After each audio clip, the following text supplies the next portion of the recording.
സംസ്ഥാനത്ത് കനത്ത മഴ തുടരുന്നു. രാത്രിയിൽ മഴ കുറച്ചുകൂടി ശക്തിപ്പെടുമെന്ന് കാലാവസ്ഥാ വകുപ്പിന്റെ മുന്നറിയിപ്പ്. വിശദാംശങ്ങൾ അറിയാം. അതിനു മുമ്പായി ചാനൽ ഒന്ന് സബ്സ്ക്രൈബ് ചെയ്യുക.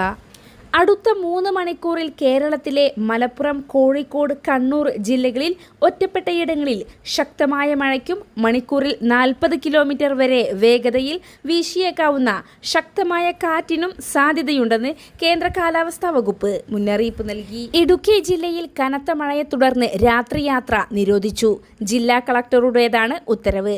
ഇന്ന് രാത്രി 7 മണി മുതൽ നാളെ രാവിലെ 6 മണി വരെയാണ് യാത്ര നിരോധിച്ചത്. ജനങ്ങൾ ജാഗ്രത പാലിക്കണമെന്നും ജില്ലാ കളക്ടർ ഉത്തരവിട്ടു.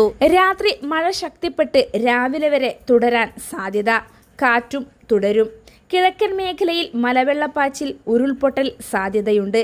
മലയോര മേഖലയിൽ രാത്രിയാത്ര സുരക്ഷിതമല്ല. മുല്ലപ്പെരിയാറിൽ ഉൾപ്പെടെ സംസ്ഥാനത്ത് 9 പുതിയ ഡാമുകൾ നിർമ്മിക്കാൻ സർക്കാരിന് പദ്ധതിയുണ്ടെന്ന് മന്ത്രി റോഷി അഗസ്റ്റിൻ. പ്രളയ നിയന്ത്രണത്തിനായി പെരിയാർ, ചാലക്കുടി, ചാലിയാർ, പമ്പ, അച്ചൻകോവിൽ, മീനച്ചി നദീതടങ്ങളിൽ പ്രളയ പ്രതിരോധ ഡാമുകൾ നിർമ്മിക്കാനും സർക്കാർ നടപടി തുടങ്ങിയതായും മന്ത്രി വ്യക്തമാക്കി. സംസ്ഥാനത്ത് ഇന്നുണ്ടായ മഴയിൽ വൻ ദുരന്തങ്ങളാണ് റിപ്പോർട്ട് ചെയ്തിരിക്കുന്നത്. മൂന്നാറിൽ വീടിന് മുകളിലേക്ക് മണ്ണിടിഞ്ഞ് വീണ് ഒരു മരണം സ്ഥിരീകരിച്ചു. കൊല്ലത്ത് മരമൊടിഞ്ഞ് വീണ് ഒരാൾക്ക് പരിക്കേറ്റു. എറണാകുളത്ത് മലയോര മേഖലയിൽ രാത്രിയാത്രാ നിരോധനം ഏർപ്പെടുത്തി.